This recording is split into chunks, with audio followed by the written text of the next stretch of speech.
On Good Friday, the world remembers one betrayal. In Corpus Christi, Texas, another unfolded. Selena Quintanilla-Pérez is dead at 23. 33 days earlier, she was a goddess in purple, commanding the Houston Astrodome stage in a jumpsuit that caught the lights like stardust. Over 60,000 fans had screamed her name as she moved with celestial grace, their voices creating a symphony of devotion that echoed through the massive venue. 33 days later, she was a martyr in red, bleeding across the lobby tiles of a Days Inn, each step a countdown to the end. The Queen of Tejano music lay dying, her hand pressed against a gunshot wound that would end the most promising career in Latin music history. Yolanda Saldivar, the woman who had claimed to love her most, had pulled the trigger at 11:48 a.m. on March 31, 1995. The room key clutched in Selena's hand was the last prop in the deadliest performance of her life. Not just a piece of plastic, but a symbol of trust betrayed, dreams murdered, and a future that would exist only in memory and myth. "The impossible is always possible," she had said in countless interviews, her smile bright enough to power the Rio Grande Valley. But the impossible works both ways. It can lift you to heights you never imagined, or it can destroy you in ways you never saw coming. In that hotel lobby, as her life drained away through a severed artery, Selena was discovering the terrible mathematics of betrayal. That the people who claim to love you most are often in the best position to destroy you completely. The girl who had dreamed of bridging worlds through music would instead unite them through grief. The queen who had planned to change everything would change everything by dying, becoming more powerful in death than she had ever been in life. But to understand how a young woman from Lake Jackson, Texas, became both the eternal symbol of Latin pride and the most tragic figure in modern music history, we must journey back to the beginning, to a family's immigrant dream, to a child's extraordinary gift, and to the moment when trust became the deadliest weapon of all. Because sometimes the most beautiful stories end with the darkest betrayals, and sometimes the greatest queens are the ones who never live to wear their crowns. Because sometimes the price of being loved by everyone is being destroyed by the one person you trusted most. The year was 1971, and the American dream was speaking Spanish in small Texas towns where opportunity was scarce but hope was abundant. In Lake Jackson, a blue-collar community where oil refineries provided steady work and modest dreams, Marcella and Abraham Quintanilla Jr. welcomed their third child into a world that would soon recognize her as one of its most precious gifts. Abraham Quintanilla Jr. was an architect of dreams, but also a relentless taskmaster. The former musician who had seen his own aspirations crushed by racism and limited opportunities in the 1960s now channeled all his deferred ambitions through his children. Like Joe Jackson in another musical dynasty, Abraham understood that extraordinary talent required extraordinary sacrifice. But in the Latino community, those sacrifices carried the additional weight of cultural representation and immigrant hope. His own band, Los Dinos, had shown promise in the early 1960s, recording several singles and developing a following among Chicano audiences throughout South Texas. But the music industry of that era had little space for Mexican-American artists who refused to completely abandon their cultural identity. Radio stations wouldn't play their music, venues wouldn't book them consistently, and record labels saw them as a novelty act rather than serious artists with mainstream potential. The pain of that failure had never fully healed, creating a wound that would drive Abraham's obsessive dedication to his children's success. When Los Dinos disbanded in 1964, Abraham didn't just lose his band, he lost his belief that the American music industry could accept Mexican Americans as equals.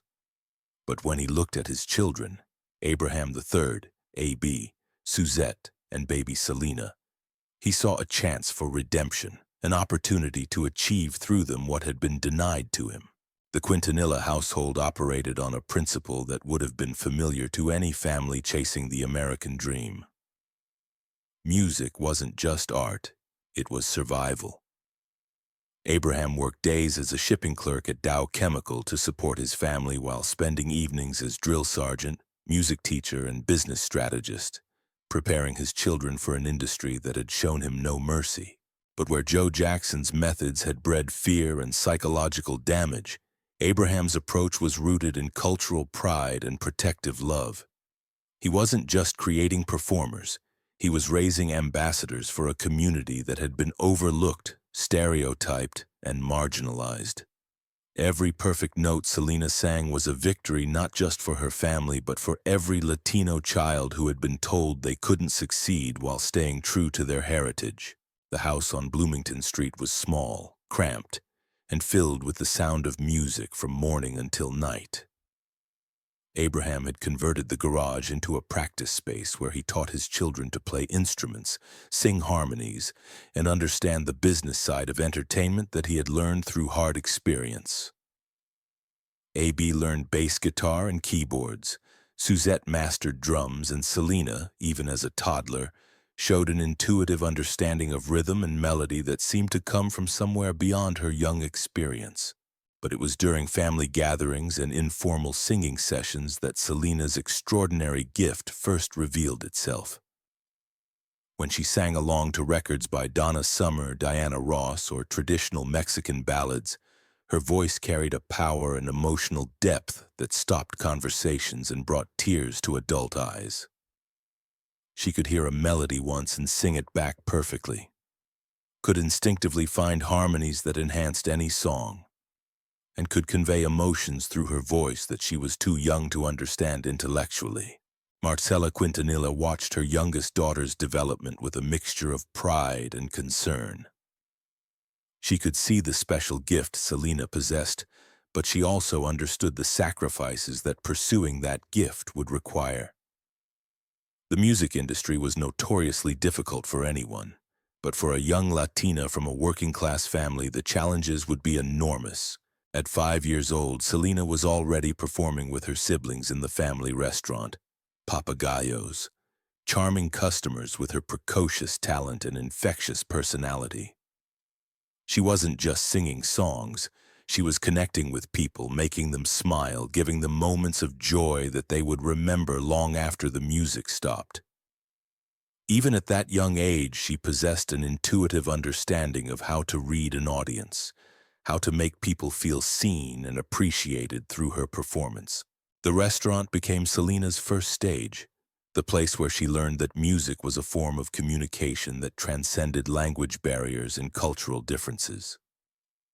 Mexican families, white oil refinery workers, and black families from the nearby communities all responded to her voice with the same enthusiasm, proving early that authentic talent could unite people across all demographic divisions. Abraham recognized that his youngest daughter had something extraordinary, but he also understood the challenges she would face as a Latina female in a male-dominated industry. He began training her not just as a singer, but as a performer, teaching her to command attention, to win over skeptical audiences, and to represent her culture with pride and dignity. These weren't just music lessons, they were survival training for a world that would constantly test her resolve. The family's commitment to Selena's career was total and sometimes controversial. When her talent outgrew local venues and began attracting attention from music industry professionals, Abraham made the difficult decision to pull her out of school in 8th grade to focus on music full-time. Critics accused him of robbing her of a normal childhood, but Abraham believed that Selena's gift was too precious to waste on conventional education when it could be developed into something that would change their family's circumstances forever. By age 9, Selena was fronting the family band Selena y los Dinos, performing at weddings, quinceañeras, and local festivals throughout South Texas. She learned to sing in Spanish despite being more comfortable in English, mastering a musical tradition that connected her to generations of Tejano artists, while developing her own distinctive style that would eventually revolutionize the genre. Could this early immersion in professional performance have prepared Selena for the pressures of stardom while also making her vulnerable to the very people who claimed to support her career? She was learning to trust the adults around her to make decisions about her life and career, developing a faith in others that would prove both her greatest strength and her fatal weakness. The family sacrificed everything for Selena's dream. They lost the restaurant when Abraham decided to focus entirely on managing the band, faced constant financial hardship as they pursued success in a notoriously unpredictable industry, and lived in uncertainty as they traveled from venue to venue, never knowing if the next performance would bring them closer to their goals or deeper into debt. But they were united in their belief that Selena's talent was worth any sacrifice, any risk, any hardship they might face along the way. This wasn't just about one child's career. It was about proving that Mexican-American families could achieve success without abandoning their cultural identity. That Spanish-language music could compete with English-language entertainment, and that talent and determination could overcome the systemic barriers that had limited opportunities for Latino artists. Those early performances in small Texas venues were more than just practice. They were the foundation of a connection between Selena and her community that would define her entire career. She wasn't just singing to audiences, she was singing for them, representing their hopes, their pride, and their belief that a young Chicana could achieve anything she set her mind to, while honoring the traditions that had shaped her identity. By the mid-1980s, Selena y Los Dinos had evolved from a family hobby into a serious musical enterprise. But success in the Tejano music world brought unique challenges that tested both Selena's artistic abilities and her psychological resilience. Tejano was a male-dominated genre where female performers were novelties rather than headliners, where machismo culture often rejected the idea of women as serious artists and leaders.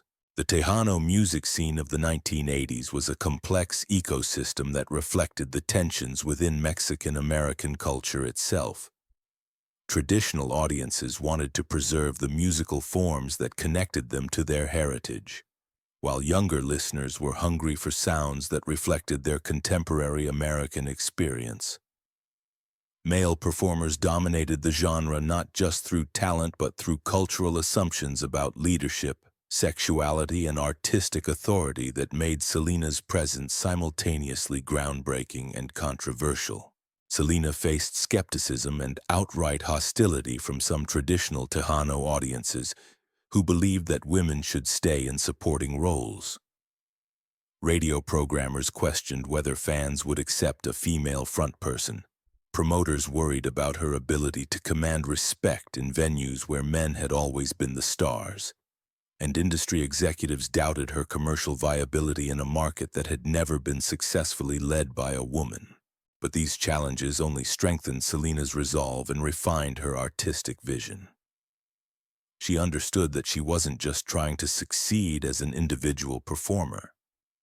She was opening doors for an entire generation of Latina artists who had been told they couldn't compete in their own cultural traditions. Every performance became an opportunity to prove that women could command stages, sell records, and represent Tejano music with as much power and authenticity as their male counterparts. The transformation from local curiosity to regional phenomenon wasn't just about developing her voice and stage presence. It was about learning to navigate the complex politics of the Texas music scene while maintaining her artistic integrity and cultural identity. Selena studied the great Tejano performers who had come before her, understanding how they balanced traditional musical forms with contemporary influences, how they connected with audiences across generational and class differences, and how they built sustainable careers in an industry that offered few guarantees. But Selena possessed something that transcended gender barriers and cultural expectations, an undeniable charisma that transformed skeptics into believers, critics into fans, and audiences into devoted followers. When she took the stage, her energy was so infectious, her joy so genuine that resistance melted away. She didn't demand respect.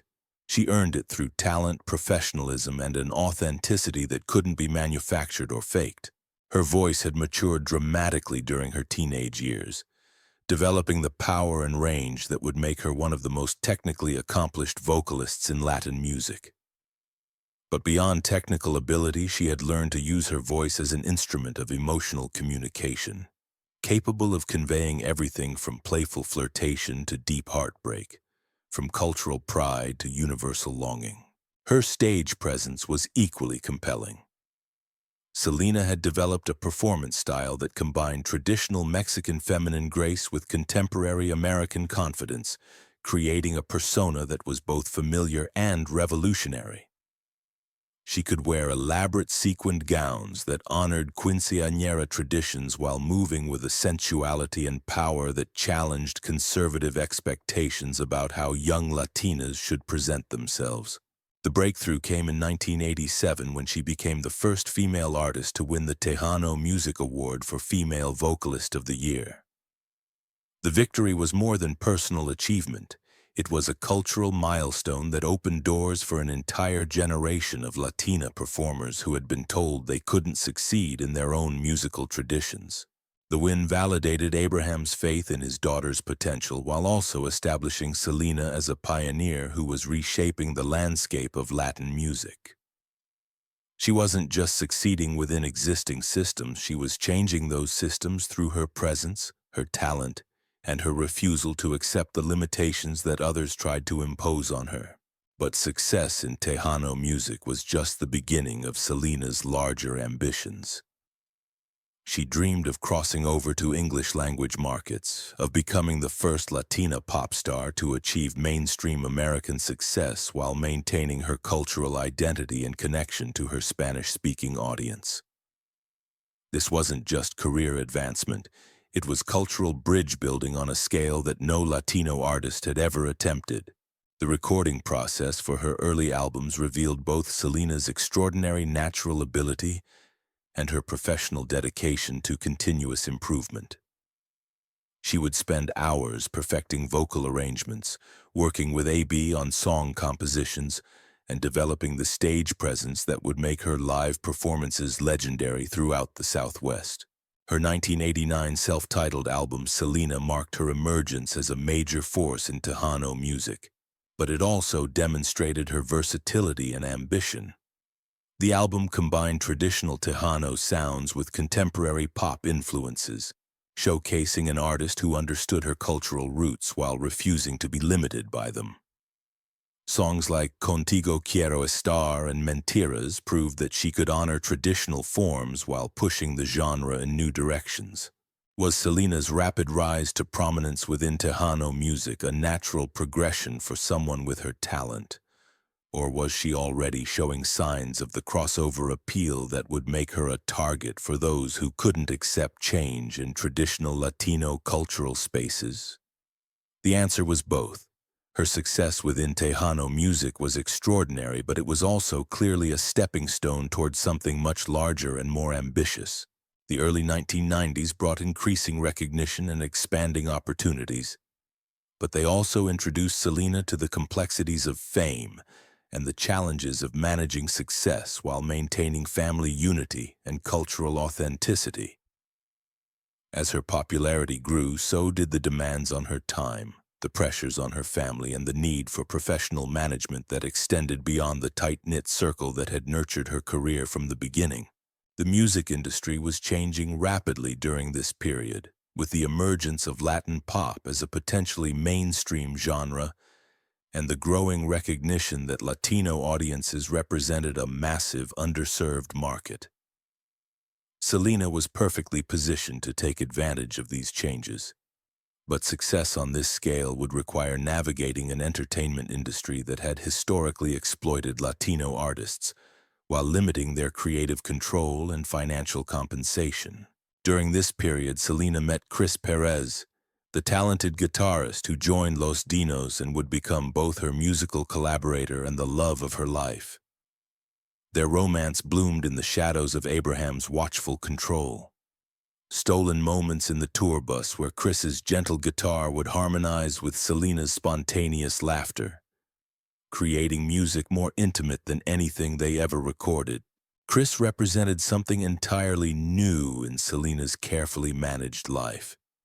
Genuine affection that wasn't connected to her career, someone who saw her as Selena the person rather than Selena the commodity.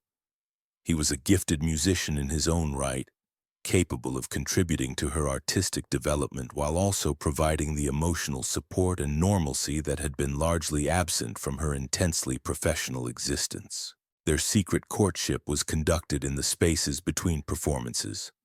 Quiet conversations during sound checks, shared glances across crowded stages, and notes passed like love letters between teenagers who had been forced to grow up too fast. The romance added new dimensions to Selena's music and performance style, giving her songs about love a depth and authenticity that audiences could feel even when they didn't know the personal story behind the emotions. Abraham's initial opposition to their relationship wasn't just paternal protectiveness. It was the fear of a man who had built his entire world around his daughter's career. He had sacrificed everything to create the perfect vessel for Latino dreams, and romantic love felt like a crack in that carefully constructed foundation. The idea that Selena might have priorities beyond her music career threatened the family dynamic that had sustained them through years of struggle and uncertainty. But when Selena and Chris eloped in 1992, it marked more than young love conquering parental objection. It was Selena's first declaration of independence, her assertion that she could be both the Queen of Tejano music and a woman in love, both a cultural icon and someone who deserved personal happiness on her own terms. The marriage brought new dimensions to Selena's music and performance style that enriched rather than diminished her artistic output. Songs about love took on deeper meaning. Her stage presence became more confident and sensual, and her connection with audiences deepened as they recognized the authentic emotion behind her increasingly sophisticated artistic expression. But the success that had brought opportunities also attracted attention from people whose motivations were less pure than those of her family and close collaborators. As Selena's fame expanded beyond the Tejano community and began reaching mainstream American audiences, she began attracting fans, business associates, and hangers-on whose interests in her success were complex mixtures of genuine admiration and personal opportunism. Her boutiques, Selena etc., represented her growing business sophistication and her desire to expand her brand beyond music into fashion and design. The stores were successful, featuring clothing that reflected Selena's distinctive style and appealing to young Latinas who had never before seen their aesthetic preferences represented in mainstream retail.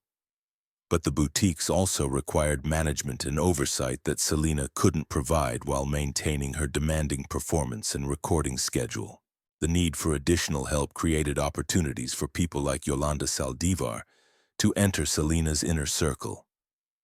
Yolanda presented herself as the perfect devotee, a registered nurse turned fan club president who seemed to understand Selena's vision with an intensity that bordered on religious fervor. But her devotion was the false devotion of obsession, the dangerous love that seeks to possess rather than support. Like Judas, who claimed to love Jesus while planning his betrayal, Yolanda's affection was poison disguised as loyalty. She spoke the language of dedication while harboring the twisted psychology of someone who believed that if she couldn't have exclusive access to Selena, then no one should have her at all. Selena, whose greatest strength was her faith in human goodness, welcomed Yolanda's apparent dedication without recognizing the warning signs of dangerous obsession. She had been raised to value loyalty above all else, to appreciate people who worked hard and seemed committed to her success. In Yolanda, she thought she had found another family member, another protector, another person who truly cared about her well-being. But loyalty had become Selena's fatal weakness. The very quality that made her beloved, her willingness to trust, to give second chances, to see the best in people, created the vulnerability that would ultimately destroy her. She believed in Yolanda's love because she had never encountered love that was designed to kill. The year 1994 marked the absolute peak of Selena's career in Latin music and the beginning of her planned crossover to mainstream American markets that would establish her as a global icon.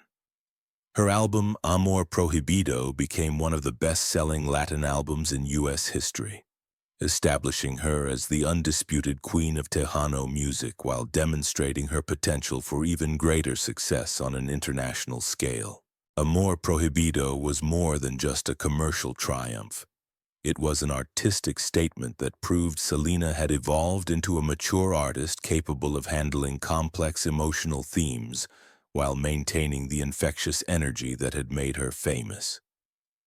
Songs like Amor Prohibido, No Me Queda Más, and Fotos y Recuerdos showcased her growing sophistication as both vocalist and interpreter, while the album's overall sound demonstrated her ability to blend traditional Tejano elements with contemporary pop production techniques. The album's success was both artistic and commercial triumph that validated every sacrifice the Quintanilla family had made over the previous decade. Selena had achieved everything they had dreamed of within Latin music while positioning herself for the crossover success that would make her a global superstar and prove that Latino artists could succeed in mainstream American markets without abandoning their cultural identity.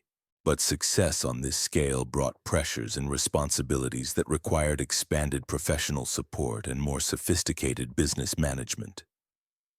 Selena's schedule was increasingly demanding, with sold-out concerts throughout the Southwest, recording commitments that required constant studio time, and business interests that were growing more complex as her brand expanded beyond music into fashion, retail, and endorsement opportunities. The demands of superstardom were beginning to affect Selena's personal life and family relationships in ways that concerned those closest to her. She was working constantly, traveling extensively, and dealing with pressures that would have challenged someone twice her age. The young woman who had always been energetic and optimistic was showing signs of exhaustion and stress that worried her family and friends. Yolanda Saldivar had ingratiated herself into this expanded team by demonstrating apparent loyalty and competence in managing Selena's fan club and business interests. She presented herself as someone who understood Selena's vision and could be trusted with increasing responsibility for day-to-day operations that Selena couldn't handle personally while maintaining her artistic and performance commitments. The relationship between Selena and Yolanda was complex from the beginning, marked by the kind of intensity that should have served as a warning sign to those around them. Yolanda clearly worshipped Selena, but her devotion had possessive qualities that made some family members uncomfortable. She seemed to want exclusive access to Selena, to be seen as indispensable to her success, and to occupy a position of unique trust and intimacy that went beyond normal professional relationships. Selena, whose natural inclination was to see the best in people and who had been raised to appreciate loyalty and hard work, initially welcomed Yolanda's apparent dedication without questioning the psychological motivations behind such intense devotion. She valued people who shared her work ethic and seemed committed to her success, and Yolanda appeared to be exactly that kind of person, until the facade began to crack and reveal something much darker underneath. The preparation for her crossover English album represented the fulfillment of Selena's lifelong dream: to reach broader audiences while maintaining her cultural identity and connection to her Spanish-speaking fan base. She was working with top producers, writing songs that reflected her personal experiences and artistic vision, and developing a sound that would introduce her to millions of fans who had never heard Tejano music while respecting the traditions that had shaped her artistic identity. The Houston Astrodome concert on February 26, 1995, became Selena's crowning achievement in live performance and a symbolic passing of the torch from regional star to international icon. Over 60,000 fans filled the massive venue to capacity, creating an atmosphere of celebration and cultural pride that transcended music to become a statement about Latino presence and power in America. That night, wearing her iconic purple jumpsuit and commanding the stage with confidence and grace that seemed to have been perfected over lifetimes rather than years, Selena proved that a young Chicana from South Texas could captivate audiences as large and diverse as any performer in the world. The concert was broadcast and recorded, preserving forever the image of Selena at the absolute peak of her powers and popularity. The performance was more than entertainment. It was cultural validation on a scale that Latino communities had rarely experienced. Here was one of their own commanding the same stage that had hosted the biggest names in American entertainment, proving that Latino artists belonged in the mainstream conversation about popular music and cultural influence. But even at this moment of triumph, dark currents were already flowing beneath the surface of her success. Yolanda Saldivar's management of the fan club and boutiques was coming under scrutiny from family members who had noticed financial irregularities and questionable business decisions. The investigation into these problems would soon reveal evidence of embezzlement and mismanagement that shattered their trust in someone they had welcomed into their inner circle. The discovery that Yolanda had been stealing from Selena was devastating not just financially but emotionally. It represented a betrayal of the faith and friendship that Selena had offered freely to someone she had considered family. The woman who had claimed to love Selena more than anyone had been systematically robbing her while using her position of trust to cover up her crimes. The confrontation with Yolanda about these discoveries created a crisis that would ultimately prove fatal. Selena, who had always handled conflict through direct communication and personal conversation, insisted on meeting with Yolanda to resolve the situation and recover missing documents and financial records. She approached the confrontation as she approached everything else, directly, honestly, and with the assumption that people could be reasoned with, even when they had betrayed her trust. Against the advice of family members who were increasingly concerned about Yolanda's stability and possessiveness, Selena agreed to meet her former employee at the Days Inn in Corpus Christi on March 31st, 1995. She believed that personal conversation could resolve the crisis, that Yolanda's apparent devotion to her could be redirected in positive directions, if she could just make her understand the damage her actions had caused. But Yolanda Saldivar's obsession with Selena had evolved beyond admiration into something darker and more dangerous than anyone in the Quintanilla family had recognized. Faced with exposure and rejection, she was preparing to make the decision that would destroy both their lives and rob the world of one of its most promising young artists. March 31st, 1995, Good Friday. The irony would not be lost on those who understood the religious significance of a day commemorating ultimate betrayal and sacrifice, the day when trust was violated by someone who claimed love while planning destruction. Selena Quintanilla-Pérez drove to the Days Inn on Navigation Boulevard in Corpus Christi, believing she was going to recover stolen documents and resolve a business dispute with someone she had trusted like family. She had no idea she was driving to her execution. The Days Inn was a modest motel that catered to business travelers and families passing through Corpus Christi, the kind of place where Selena would never normally have reason to visit.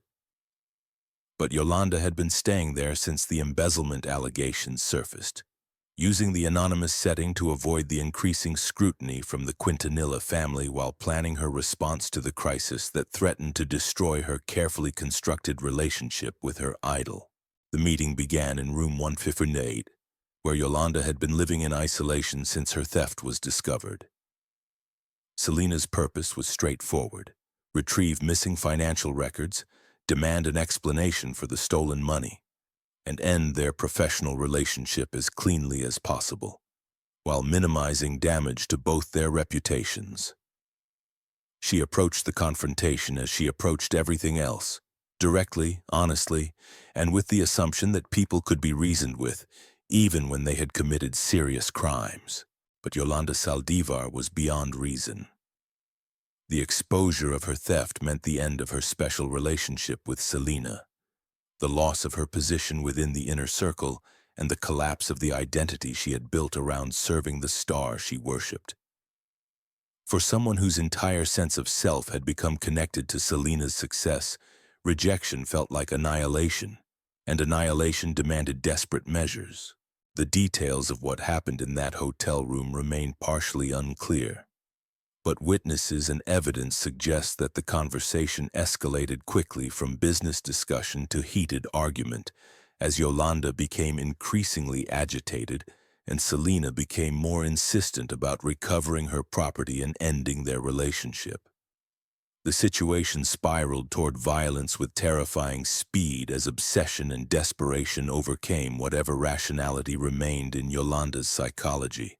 What transformed a business meeting into a murder scene was the collision between Selena's absolute trust in human goodness and Yolanda's absolute refusal to accept rejection.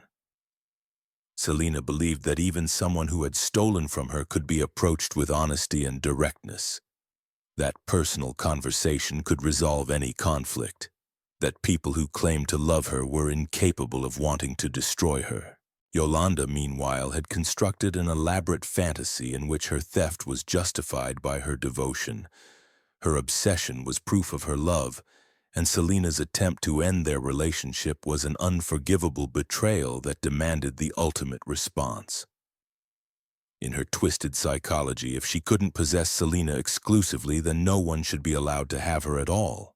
At approximately 11:48 a.m., the sound of a gunshot echoed through the Days Inn corridors, shattering the morning quiet and beginning the final chapter of one of the most promising careers in entertainment history.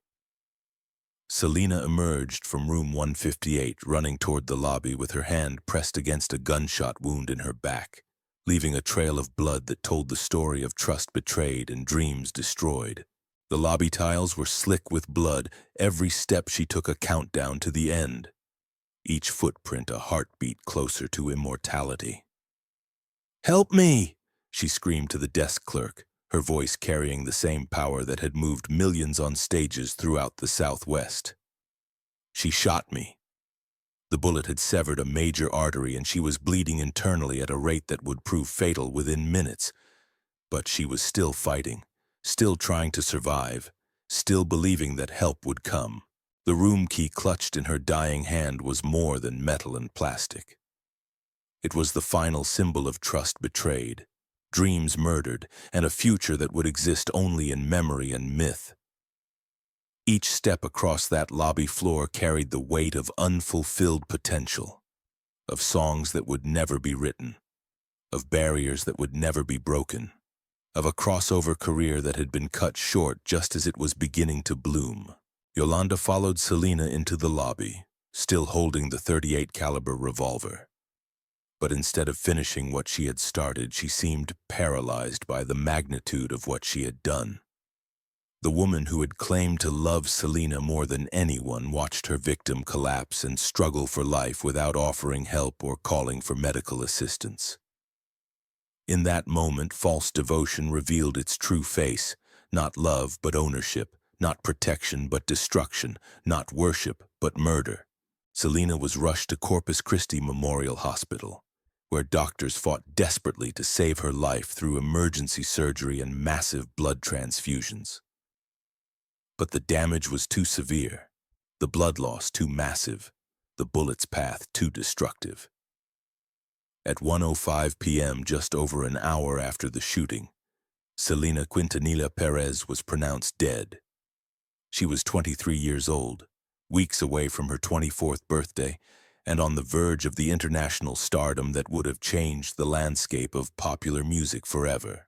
The news of Selena's death spread through the Latino community like wildfire, creating a wave of grief and shock that seemed impossible to contain or comprehend. Radio stations across Texas and beyond interrupted regular programming to announce the tragedy, and fans began gathering at the hospital, at her boutiques, and at any location connected to her life and career, creating impromptu shrines that would grow into permanent memorials. The reaction wasn't just grief, it was communal trauma, the collective mourning of an entire culture that had lost its brightest star, just as she was about to shine on the biggest stage in the world. Selena hadn't just been a singer to her fans, she had been a symbol of possibility, a proof that Latinos could achieve anything while maintaining their cultural identity. Her death felt like the murder of their collective dreams, the destruction of a future they had all been building together. Yolanda Saldivar barricaded herself in a pickup truck in the Days Inn parking lot for nearly 10 hours, holding the gun to her head while police negotiators tried to convince her to surrender peacefully. During the standoff, she showed no remorse for what she had done, instead insisting that the shooting had been accidental, and that she was the real victim of the situation that had led to the confrontation. The standoff became a media circus that was broadcast live across the country, turning Selena's murder into a public spectacle that seemed to diminish the dignity of the tragedy while satisfying the public's hunger for real-time drama. Viewers watched in disbelief as the woman who had killed their beloved star refused to accept responsibility for her actions, instead portraying herself as misunderstood and mistreated by the very people she had betrayed. When Yolanda finally surrendered without firing another shot, she was immediately arrested and charged with first-degree murder. But no amount of justice could restore what had been lost. No punishment could undo the crime that had robbed the world of an irreplaceable talent and the Latino community of its most promising ambassador to mainstream American culture. The investigation revealed the full extent of Yolanda's obsession with Selena and the systematic theft that had precipitated the fatal confrontation. She had embezzled over $60,000 from the fan club and boutiques, but more disturbing were the psychological profiles that emerged of someone whose devotion had evolved into dangerous possessiveness that viewed Selena as property rather than person. But the most tragic aspect of the crime was its preventability. If Selena had listened to family members who urged her not to meet with Yolanda alone, if she had involved law enforcement from the beginning, if she had recognized the warning signs of someone whose love had become lethal, the confrontation might never have occurred. Instead, Selena's greatest strength, her belief in the goodness of people and her willingness to extend trust and second chances even to those who had betrayed her, became the weapon that destroyed her. She died because she couldn't imagine that someone who claimed to love her could be capable of murder, because she approached the world with an openness and faith that made her vulnerable to the very people who should have protected her. The trial of Yolanda Saldivar became a focal point for the Latino community's grief and anger, but it also revealed the complex psychology behind an obsession that had turned fatal, and the warning signs that had been ignored or misinterpreted by those who should have recognized the danger. The proceedings, which began in October 1995, provided the public with their first detailed look at the relationship between Selena and her killer, revealing a pattern of possessive behavior and escalating control that had been building for months before the fatal confrontation. Yolanda's defense claimed the shooting was accidental, the result of a suicide attempt that had gone wrong when the gun discharged unexpectedly. But prosecutors demonstrated a pattern of possessive behavior that suggested premeditation and malice. The evidence painted a picture of someone who had become so obsessed with Selena that she couldn't accept the end of their relationship. Someone who had constructed elaborate fantasies about their connection while systematically stealing from the person she claimed to love. Phone records, witness testimony, and physical evidence contradicted Yolanda's claims of accidental shooting, revealing instead a deliberate act of violence by someone who chose murder over rejection.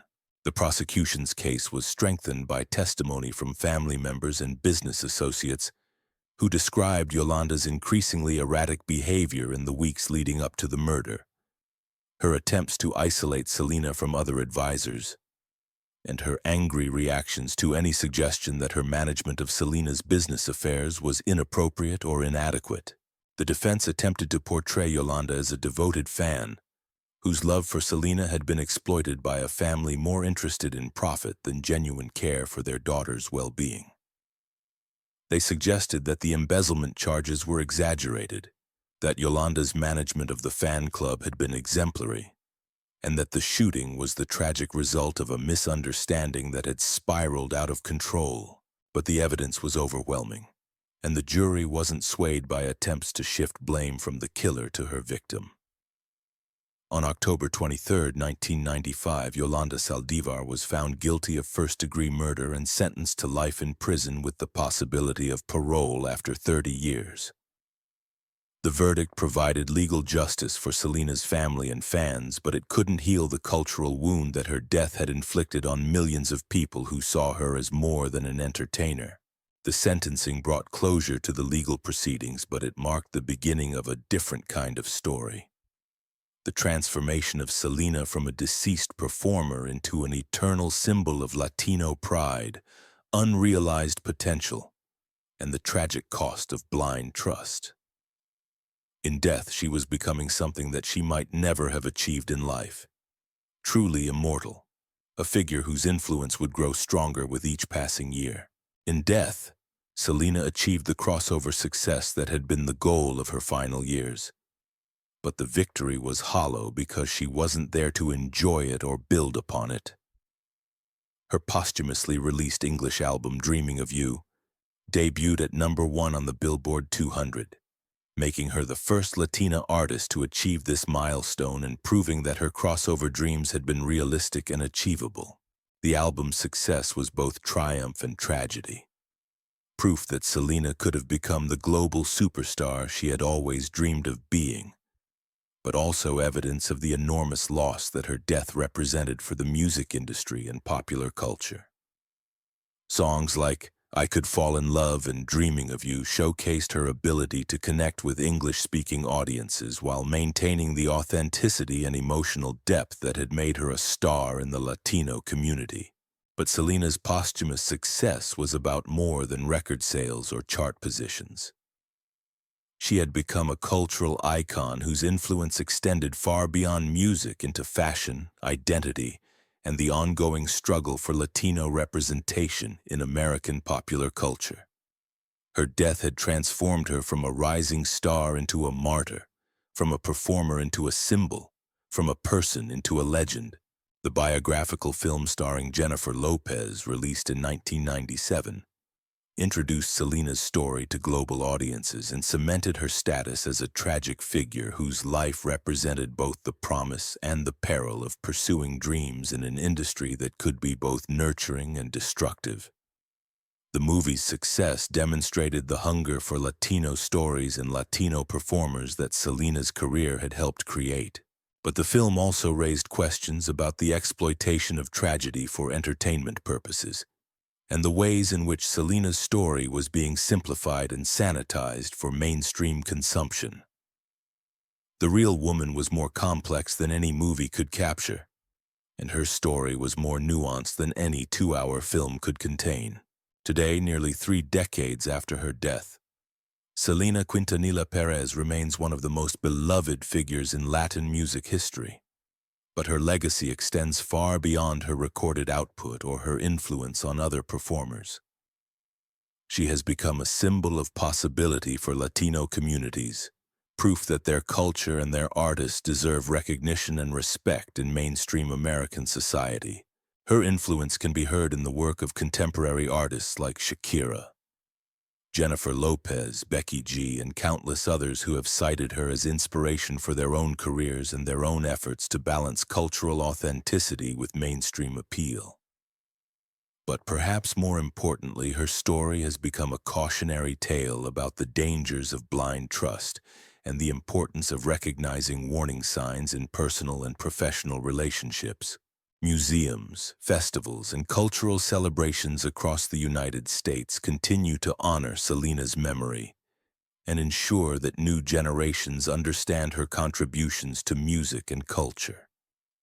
The Selena Museum in Corpus Christi preserves artifacts from her life and career, while annual celebrations mark her birthday and commemorate her achievements, keeping her memory alive for fans who weren't even born when she died. Her fashion sense and style continue to influence contemporary trends, with major brands creating collections inspired by her aesthetic and approach to combining traditional Latino elements with contemporary American fashion. The MAC Cosmetics collaboration that bears her name has introduced her look to a new generation of fans, while streaming platforms have made her music accessible to listeners around the world. But the most lasting aspect of Selena's legacy may be the way her story illustrates both the power of dreams and the importance of protecting those who pursue them. She achieved extraordinary success through talent, hard work, and family support. But she was ultimately destroyed by someone whose love had become possessive and dangerous, someone who viewed her as property rather than person.